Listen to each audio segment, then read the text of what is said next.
جن جن کاموں کے لیے نبی علیہ السلام نے حضرت علی کو بھیجا تھا، ان میں سے ایک کام تو وہ ہے جو صحیح مسلم میں بیان ہوا ہے۔ حضرت علی رضی اللہ تعالی عنہ نے اپنے گورنر ابو الحیاج الاسدی کو فرمایا کہ میں آپ کو اسی کام کے لیے بھیج رہا ہوں جس کام کے لیے اللہ کے رسول علیہ الصلوۃ والسلام نے مجھے بھیجا تھا۔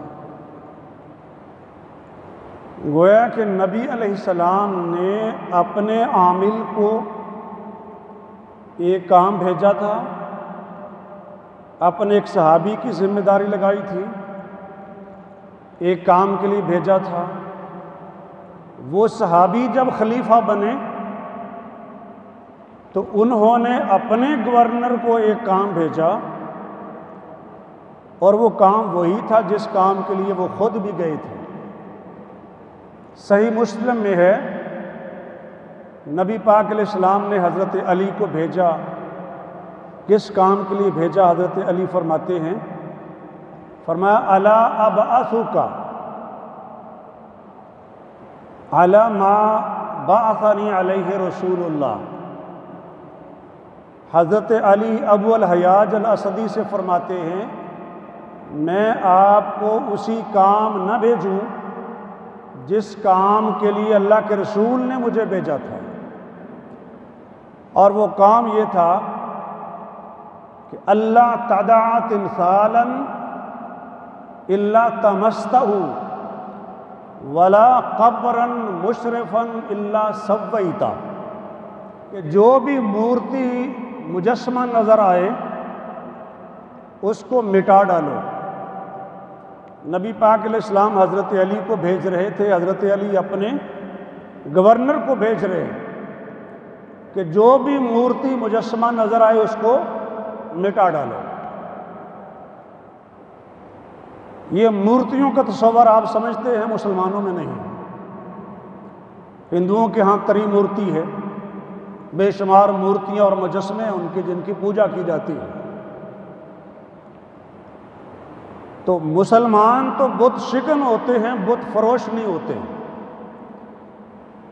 اس لیے نبی علیہ السلام نے حضرت علی کو بھیجا کہ جو بھی مورتی اور مجسمہ نظر آئے اس کو مٹا ڈالو، اور جو بھی اونچی قبر نظر آئے اس کو برابر کر دو، یعنی عام قبروں کے برابر کر دو۔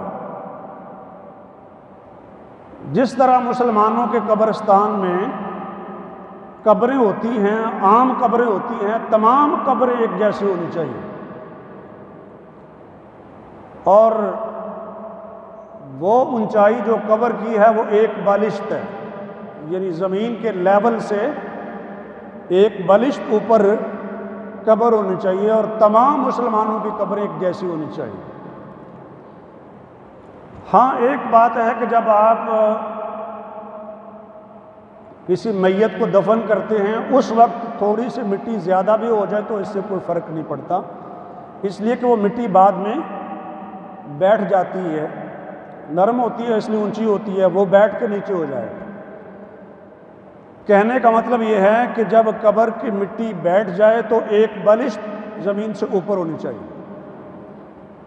اور اس زمانے میں جب جگہ کے بھی مسائل ہیں، اسلام کے مطابق اگر قبریں بنیں تو یہ مسئلہ بھی پیدا نہ ہو، کچی قبریں ہوں، عام سادہ قبریں ہوں، اور انہی سے ہی عبرت حاصل ہوتی ہے۔ وہ جو کسی کہنے والے نے کہا تھا نا، عبرت کے لیے ڈھونڈ کسی شاہ کی قبر، پھر اس سے پوچھ تیرا کاسہ سر کدھر ہے۔ ٹوٹی پھوٹی قبریں ہوں، کچی قبریں ہوں، اوپر گھاس اگی ہوئی ہے، وہاں جائیں آپ کو نظر آئے گا کہ دنیا کیا ہے اور ہم کیا کر رہے ہیں۔ قبر والوں کے لیے دعا اور عبرت حاصل کرنے کے لیے قبرستان کی زیارت کرنی چاہیے۔ یہ دو مقصد ہیں قبرستان کی زیارت کے۔ خیر یہ الگ موضوع ہو جائے گا، ابھی یہ عرض کر رہا ہوں کہ حضرت علی کو نبی علیہ السلام نے بھیجا۔ حضرت علی فرماتے ہیں کہ اللہ کے رسول صلی اللہ علیہ وسلم نے مجھے حضرت زبیر اور حضرت مقداد کو بھیجا۔ کام یہ تھا کہ تم جاؤ، روضہ خاخ کے پاس تمہیں ایک عورت ملے گی، اس کے پاس ایک خط ہے، تو اس سے وہ خط لینا ہے۔ روضہ خاخ جگہ کا نام ہے۔ علی رضی اللہ تعالیٰ عنہ جلدی سے سواریوں کو لے کر نکلے، اور اس جگہ پر جہاں اللہ کے رسول نے فرمایا تھا وہاں تمہیں ایک اونٹ سوار عورت ملے گی، اس کے پاس خط ہے۔ خیر وہ لمبا واقعہ ہے۔ جب انہوں نے اس عورت سے کہا کہ خط ہے تمہارے پاس تو خط نکالو، اس نے کہا میرے پاس تو کوئی خط نہیں۔ انہوں نے کہا کہ تمہارے پاس خط ہے۔ اچھا انہوں نے کیوں فرمایا کہ تمہارے پاس خط ہے؟ تلاشی کے باوجود بھی اگر خط نہ ملے اور پھر بھی تلاشی لینے والا کہے کہ تمہارے پاس خط ہے نکالو، تو وہ کس وجہ سے کہہ رہا ہے؟ جی توجہ ہے آپ کی؟ بھائی کوئی نہ کوئی بات ہوگی نا۔ تلاشی پوری لے لی، خط نہیں ملا، پھر بھی کہتے ہیں تمہارے پاس خط ہے۔ یہ کس بنیاد پر کہہ رہے تھے؟ وہ اس بنیاد پر کہہ رہے تھے کہ جب اللہ کے رسول نے فرمایا ہے کہ اس عورت کے پاس خط ہے، ہمیں ملا نہیں ملا، اللہ کے رسول نے فرمایا ہے تو ہے۔ خیر انہوں نے کہا کہ ہم آپ کے کپڑے اتار دیں گے ورنہ خط نکال دو۔ تو اس نے وہ بالوں کے اندر خط چھپایا ہوا تھا، سر کی چوٹی کے اندر، بالوں کے اندر اس نے وہ خط چھپایا ہوا تھا، تو وہاں سے پھر اس نے نکالا۔ اس خط میں لکھا ہوا تھا کہ اللہ کے نبی علیہ السلام تمہارے اوپر مکے والوں حملہ کرنے کے لیے آ رہے ہیں، اور میں چاہتا تھا کہ تمہارے اوپر کچھ احسان کر دوں تاکہ میرے بچوں کا تم خیال رکھو۔ مقصد یہ تھا کہ میں قریش میں سے نہیں ہوں، باقی لوگ تو قریش میں سے ہیں، ان کے رشتہ دار وہاں ہیں، تو ان کے بچوں کا رشتہ داروں کا خیال کر لیں گے، تو میں قریش میں سے نہیں ہوں تو قریش پر احسان کر دیتا ہوں تو وہ میرے بیوی بچوں کا خیال رکھیں گے۔ یہ خیال آیا حضرت حاتب بن ابی بلتہ رضی اللہ تعالیٰ عنہ کو۔ انسان اس سے غلطی ہو جاتی، تو وہ خط واپس لے کے آئے حضرت علی رضی اللہ تعالیٰ عنہ، حضرت زبیر اور حضرت مقداد رضی اللہ عنہ مجمعین۔ نبی پاک نے حضرت حاتب سے پوچھا ما ھذا یا حاتب، حاتب یہ کیا ہے، مطلب یہ کیا کیا آپ نے؟ تو انہوں نے وہ بات ذکر کی جو ابھی میں نے آپ کو سنائی کہ میں مجبوراً یہ کام کر رہا تھا، اور میں اسلام سے پھرا نہیں ہوں، اسلام سے مجھے نفرت نہیں ہے، مجھے اسلام سے محبت ہے، میں اسلام سے مرتد نہیں ہوا یا اسلام کے خلاف بغاوت کی وجہ سے کوئی ایسا کام میں نے نہیں کیا۔ حضرت عمر کہتے ہیں یا رسول اللہ دعنی اضرب عنق ھذا المنافق، یا رسول اللہ مجھے اجازت دیجئے میں اس منافق کی گردن اتار دیتا ہوں۔ نبی پاک علیہ السلام نے فرمایا قد صدقکم، انہوں نے سچی بات کر دی ہے۔ مطلب یہ ہے کہ بعض دفعہ بندے سے غلطی بھی ہوتی ہے اور پھر جھوٹ بولتا ہے، تو ان سے کوتاہی ہوئی ہے لیکن انہیں سچی سچی بات کہہ دی، اور آپ جانتے ہیں سچ کی بڑی برکتیں ہوتی ہیں۔ بندے سے غلطی بھی ہو جائے صاف سچ کہہ دیں تو اللہ کی مدد شامل حال ہو جاتی ہے۔ انہوں نے صاف صاف سچی بات کہہ دی کہ میں نے اس وجہ سے ان کو خط لکھا تھا، یہ سیکرٹ بات جا رہی تھی نا، خفیہ خط تھا یہ۔ جب حضرت عمر نے یہ کہا کہ میں اس کی گردن اتار دیتا ہوں اگر آپ اجازت دیں، تو نبی پاک نے فرمایا رہنے دیجئے، آپ کو نہیں معلوم کہ یہ بدر میں شریک ہوا تھا۔ حاتب بن ابی بلتہ بدری صحابی ہیں، تمہیں نہیں معلوم کہ اللہ بدر والوں کے معاملات کو جانتا ہے کہ ان کے دل کے معاملات کیا ہیں۔ اللہ تعالیٰ ان کے دلوں پر مطلع ہو کر یعنی بدر والوں کے دلوں کو دیکھ کر ان کے بارے میں فیصلہ فرما چکا ہے، اعملوا ما شئتم انی قد غفرت لکم، تمہارا جو جی چاہتا ہے کام کیے جاؤ، میں نے تمہاری بخشش کر دی ہوئی ہے۔ یہ بدر والوں کی شان ہے۔ مطلب یہ کہ اگر اس سے کوئی غلطی بھی ہو گئی ہے تو صرف نظر کرنا چاہیے۔ یہ ہمارے لیے بھی پیغام ہے کہ اصحاب رسول سے اگر کوئی غلطی کوتاہی بھی ہوئی ہے تو اس کے باوجود وہ ہمارے لیے محترم ہے، کیونکہ اللہ ان پر راضی ہو چکا ہے اور ان کی غلطیوں کوتاہیوں کو معاف فرما چکا ہے، آلریڈی معاف کر چکا ہے، پیشگی معافی کا اعلان کر چکا ہے۔ اس لیے ہم ان کے بارے میں دل میں کوئی انقباض نہیں رکھ سکتے۔ اس میں پھر یہ قرآن کی آیت بھی نازل ہوئی، سورۃ ممتحنہ کی پہلی آیت، اے ایمان والو میرے دشمنوں کو اور اپنے دشمنوں کو اپنا دوست نہ بناؤ۔ یہ وہی لوگ ہیں جنہوں نے تمہیں اور اللہ کے رسول کو تمہارے علاقوں سے نکالا ہے، یعنی جن کی وجہ سے تم ہجرت کرنے پر مجبور ہوئے ہو۔ ان سے خفیہ طور پر دوستی کا اظہار نہ کرو، محبت کا اظہار نہ کرو۔ اگر تم میری رضا چاہتے ہو، میری خوشنودی کے لیے جہاد فی سبیل اللہ پر نکلے ہوئے ہو تو پھر ان سے دوستی نہ کرو۔ عرض کر رہا ہوں کہ حضرت علی کو نبی علیہ السلام نے بھیجا۔ اسی طرح حضرت انس سے بھی روایت مروی ہے کہ نبی علیہ السلام نے حضرت علی کو سورۃ توبہ کی آیتیں دے کے بھیجا تھا۔ 9 ہجری میں جب حضرت ابو بکر امیر الحج تھے تو جو سورۃ توبہ کی آیتیں نازل ہوئی تھیں وہ حضرت علی کو دے کر نبی علیہ السلام نے بھیجا تھا کہ علی آپ جاؤ اور وہاں جا کے حج کے دوران اعلان کرو۔ ترمذی، بخاری وغیرہ میں اس کی تفصیل موجود ہے۔ اور اس کی وجہ یہ تھی کہ مکے کے لوگ جب کوئی شخص کسی کے ساتھ ایگریمنٹ کرتا یا کسی کو اپنا نمائندہ بناتا جس میں کوئی اہم بات طے کرنی ہے، جس میں کوئی ضروری ایگریمنٹ ہے، وہ صرف اس بندے کی بات مانتے تھے جو اس آدمی کا رشتہ دار ہوتا، اس شخص کے خاندان میں سے ہوتا تو اس کو نمائندہ تسلیم کرتے تھے قریش کے لوگ۔ تو اس لیے وہ آیتیں حضرت ابو بکر کو دینے کی بجائے حضرت علی کو دی تھی نبی علیہ السلام نے، کہ حضرت علی نبی پاک کے خاندان کے ہیں، حضرت ابو بکر نبی پاک کے خاندان کے نہیں ہیں۔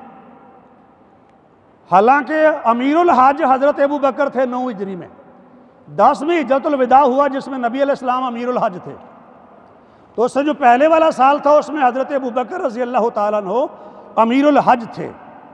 لیکن وہ جو سورۃ توبہ کی آیتیں تھیں جن کا ذکر ابھی میں خطبے کے آخری حصے میں کرتا ہوں، وہ حضرت علی کو دے کر نبی علیہ السلام نے بھیجا تھا کہ علی تم جاؤ، اور وجہ میں نے آپ سے عرض کر دی کہ حضرت علی کو کیوں بھیجا۔ حضرت ابو ہریرہ فرماتے ہیں کہ مجھے ذوالحجہ کے ایام میں حضرت ابو بکر رضی اللہ تعالیٰ عنہ نے اس کام کے لیے بھیجا تھا کہ جہاں باقی لوگ یوم النحر کو یعنی عید والے دن اعلان کر رہے ہیں، قربانیوں والا دن جو پہلا دن اصل میں یوم النحر ہے، بعد میں بھی اجازت ہے لیکن اصل قربانی کا دن یوم النحر ہی ہے، یعنی عید والا دن۔ نؤذن بمنا، کہ منا میں جا کے ہم اعلان کریں۔ حاجی طواف کے لیے آتے ہیں حرم میں بھی، لیکن پھر اس کے بعد انہوں نے منا میں چلے جانا ہوتا ہے، اور اس کے بعد 11، 12، 13 کو منا میں رہنا ہوتا ہے انہوں نے۔ حضرت ابو بکر نے حضرت ابو ہریرہ سے فرمایا کہ تم نے منا کے اندر حاجیوں میں یہ اعلان کرنا ہے کہ اللہ یحج بعد العام مشرک ولا یطوف بالبیت عریان، اور یہ اعلان حضرت ابو بکر کروا رہے تھے، اور حضرت ابو بکر کی ذمہ داری لگائی تھی نبی پاک علیہ السلام نے۔ کیا اعلان تھا کہ اس سال کے بعد کوئی بھی مشرک حج کرنے نہ آئے۔ قرآن نے کہا ہے انما المشرکون نجس فلا یقربوا المسجد الحرام بعد عامہم ھذا، مشرکین پلید ہیں، یہ نجس ہیں، لہٰذا اس سال کے بعد وہ حرم کی حدود میں نہ آئیں۔ یہ سورۃ توبہ میں اعلان تھا، اور یہی اعلان حضرت ابو بکر کر رہے تھے حضرت ابو ہریرہ کے ذریعے سے، خود بھی اعلان کر رہے تھے اور منا میں حضرت ابو ہریرہ سے اور دیگر ان کے جو رفقا تھے ان سے اعلان کروا رہے تھے۔ لفظ مؤذنین، اعلان کرنے والے، اور دوسرا اعلان یہ تھا کہ وَلَا يَطُوفَ بِالْبَيْتِ عُرْيَانٌ، کوئی بھی ننگا آدمی بیت اللہ کا طواف نہ کرے۔ اس سال کے بعد بین ہے، یعنی زمانہ جاہلیت میں لوگ ننگے ہو کر طواف کرتے تھے۔ کیوں؟ کہ یہ جو ہمارے عام کپڑے ہیں ان میں تو ہم نافرمانی کے کام بھی کرتے ہیں، گناہ کے کام کرتے ہیں، تو وہ کپڑے تو پاک جگہ پر پاک کام میں نہیں ہونے چاہیے نا۔ نیت ان کی بھی اچھی تھی، لیکن نیت اچھی ہونے کے ساتھ ساتھ عمل کا درست ہونا بھی ضروری ہے۔ اللہ دل بھی دیکھتے ہیں اور عمل بھی دیکھتے ہیں، دونوں چیزیں دیکھی جاتی ہیں۔ تو کہا کوئی ننگا آدمی اس سال کے بعد بیت اللہ کا طواف نہ کرے، بین کر دیا گیا، یہ اعلان کیا جا رہا تھا۔ حمید بیان کرتے ہیں پھر نبی علیہ السلام نے حضرت ابو بکر کے بعد حضرت علی کو بھیج دیا اور انہیں حکم دیا کہ وہ سورۃ توبہ کی آیتیں پڑھ کے لوگوں کو سنائیں، جس میں کہا تھا کہ اللہ اور اس کے رسول کی طرف سے کفار و مشرکین سے اعلان لا تعلقی ہے، اعلان بیزاری ہے، اللہ رسول کا کوئی تعلق نہیں مشرکین کے ساتھ آج کے دن کے بعد، براءۃ من اللہ و رسول ہے۔ تفصیل ہے، آیات بھی ہیں، لیکن وقت اجازت نہیں دیتا۔ تو حضرت ابو ہریرہ بیان فرماتے ہیں ہمارے ساتھ حضرت علی بھی اعلان کرتے تھے منا کے اندر، یوم النحر کو یہ اعلان کرتے تھے، وہی اعلان جو میں نے ابھی آپ کو سنایا کہ کوئی ننگا آدمی بیت اللہ کا طواف نہ کرے اور کوئی مشرک آئندہ سال حج کرنے نہ آئے۔ ابن عباس بیان فرماتے ہیں جب حضرت علی گئے تو وہ نبی پاک کی اونٹنی پر سوار ہو کے آئے تھے، حضرت ابو بکر ابھی پہنچے نہیں تھے، حج کرنے جا رہے مدینہ طیبہ سے، حج مکے میں ہوتا ہے نا، مدینہ طیبہ سے حج کرنے جا رہے تھے امیر الحج حضرت ابو بکر 9 ہجری، پیچھے نبی پاک علیہ السلام نے حضرت علی کو بھی بھیج دیا، اور اونٹنی کس کی ہے؟ قصوہ اونٹنی نبی پاک کی، نبی کی اونٹنی پر بیٹھ کے آئے تھے علی، اور خود نبی پاک علیہ السلام نے بھیجا تھا سورۃ توبہ کی آیتیں دے کر، اور وہ پیغام دے کر جو میں آپ کو پہلے سنا رہا تھا کہ یہ اعلان کرنا وہاں جا کے۔ حضرت ابو بکر خیمے میں تھے تو اونٹنی کی آواز آئی، اونٹنی کی بلبلاہٹ سنی تو گھبرا کر حضرت ابو بکر خیمے سے باہر نکل آئے۔ مطلب یہ کیا حادثہ ہو گیا کہ نبی پاک کی اونٹنی کی آواز ہے، یعنی نبی پاک آ گئے، کیا ہوا ہے؟ یعنی خود پہلے بھیجے اور خود نبی پاک کی اونٹنی۔ آپ کی توجہ نہیں ہوگی اور میرے پاس زیادہ رکنے کے لیے ٹائم بھی نہیں ہے، نبی کے صحابہ نبی پاک کی اونٹنی کی آواز کو بھی پہچانتے تھے۔ خیمے کے اندر تھے ابو بکر اور خیمے کے اندر انہیں آواز سے پتہ چل گیا کہ یہ نبی پاک کی اونٹنی قصوہ کی آواز ہے، تبھی تو گھبرا کے باہر نکلے۔ دیکھا تو علی تھے، انہوں نے یہ سمجھا کہ اللہ کے رسول ہیں، لیکن وہ تو علی تھے۔ حضرت علی نے حضرت ابو بکر کو نبی پاک کی تحریر دی، جس میں یہ پیغام تھا کہ حضرت علی کو یہ پیغام دے کر اللہ کے نبی بھیج رہے ہیں اعلان کرنے کے لیے، اور حضرت ابو بکر بھی اعلان کر رہے تھے اور حضرت علی بھی اعلان کر رہے تھے، اور اعلان پہلے آپ نے سنا، وہ دونوں چلے، ابو بکر اور علی دونوں چلے، ابو بکر اور علی ساتھ ساتھ چلے، اکٹھے چلے۔ پھر سن لیں، ابو بکر و علی اکٹھے چلے، ساتھ ساتھ چلے، محبت اور الفت کے ساتھ چلے، ایک ہی اعلان کے ساتھ چلے، اور ایک ہی ہستی کی طرف سے ذمہ داری لگائے جانے پر چلے، ہمیں الفت محبت صحابہ کرام کی، وہ چلے۔ فانطلقا، وہ دونوں چلے، فحجا، ان دونوں نے حج کیا۔ فقام علی ایام التشریق، ایام التشریق میں حضرت علی کھڑے ہو گئے، ذو الحجہ کی 11، 12، 13 تاریخ، اور آج 12 ذو الحجہ ہے۔ ایام التشریق میں حضرت علی کھڑے ہو گئے، اعلان کر رہے اونچی آواز سے، کہتے ہیں اللہ کی ذمہ داری اور اللہ کے رسول کی ذمہ داری کیا ہے کہ آج وہ تم سے اعلان برات کرتے ہیں، لا تعلقی کا اعلان کرتے ہیں اللہ اور اس کے رسول، مشرکین سے اعلان لا تعلقی کیا جا رہا ہے اللہ کی طرف سے اور اللہ کے رسول کی طرف سے، اور یہی پیغام تھا سورۃ توبہ کا۔ فرمایا کہ اللہ اور اس کے رسول ہر مشرک سے بری ہیں، فَسِیحُوا فِی الْأَرْضِ أَرْبَعَةَ أَشْهُرٍ، 4 مہینے ہیں تمہارے پاس، بس ان 4 مہینوں میں چل پھر لو۔ یہ اعلان وہ ہے جو سورۃ توبہ میں بھی ہے، تفصیل کا وقت نہیں ہے۔ اور اعلان کیا جا رہا تھا یوم الحج الاکبر۔ حج اکبر کسے کہتے ہیں؟ ہر حج کو حج اکبر کہتے ہیں۔ یہ بات آپ کے لیے نئی ہوگی اور شاید آپ پہلی دفعہ سن رہے ہوں۔ ہر حج کو حج اکبر کہتے ہیں، عمرے کو حج اصغر کہتے ہیں اور حج کو حج اکبر کہتے ہیں۔ لیکن اتفاق کی بات ہے کہ حجۃ الوداع جمعے والے دن تھا۔ اس سے لوگوں کو یہ مغالطہ لگ گیا ہے کہ شاید جمعے والے دن حج آئے تو وہ حج اکبر ہوتا ہے، حالانکہ صحیح بات یہی ہے کہ ہر حج حج اکبر ہے اور عمرہ اس کے مقابلے میں حج اصغر ہے۔ خیر اس بات کو بھی زیادہ پھیلانے کا وقت نہیں ہے۔ گفتگو کے آخری حصے میں کیا اعلان تھا کہ 4 مہینے ہیں تمہارے پاس، اور کوئی مشرک اس سال کے بعد بیت اللہ کا حج نہ کرے اور نہ کوئی ننگا بیت اللہ کا طواف کرے۔ وَلَا يَدْخُلُ الْجَنَّةَ إِلَّا مُؤْمِنٌ، اور یہ اعلان بھی کر رہے تھے کہ جنت میں صرف مومن جائے گا، جو غیر مومن ہے وہ جنت میں نہیں جا سکتا۔ کوئی کافر خواہ اس کا کتنا ہی اچھا عقیدہ کیوں نہ ہو، وہ اہل کتاب ہو، وہ یہودی ہو، وہ عیسائی ہو، جو شخص مومن نہیں ہے وہ جنت میں داخل نہیں ہوگا۔ یہ اعلان کر رہے تھے حضرت علی، اور یہ اعلان کون کروا رہا تھا؟ آپ سمجھ تو گئے ہوں گے، میں نے پہلے بتا دیا ہے، بس آپ کے ذہن میں بٹھانے کے لیے میں رک رہا ہوں۔ نبی اعلان کروا رہے تھے، علی اعلان کر رہے تھے اور اللہ کے نبی اعلان کروا رہے تھے، اور وہی اعلان امیر الحج حضرت ابوبکر بھی کر رہے تھے۔ دوسری حدیث میں ہے صرف مومن شخص ہی جنت میں جائے گا۔